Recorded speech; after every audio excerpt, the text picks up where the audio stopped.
Meron ako ditong board, PCB board na pang ice machine. Kaso yung power supply nito nasira na.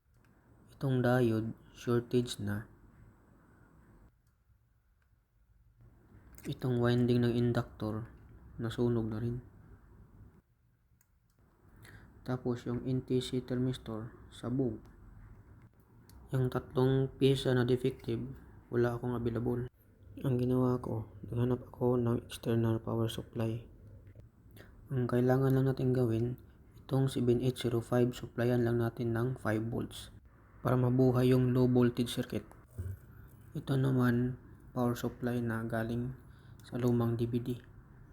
Yan yung 5 volts positive.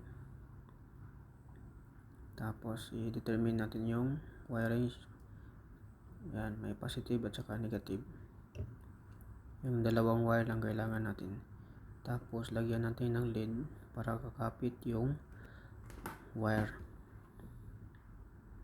Tapos solder na natin yung negative, tapos sunod na natin yung positive na 5 volts. Yan, tapos na.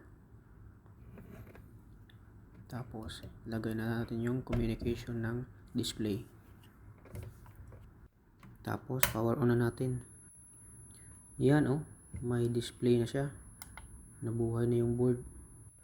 So kung wala namang available na piyesa, tapos meron ka namang available na external power supply, pwede na natin yung gawing alternative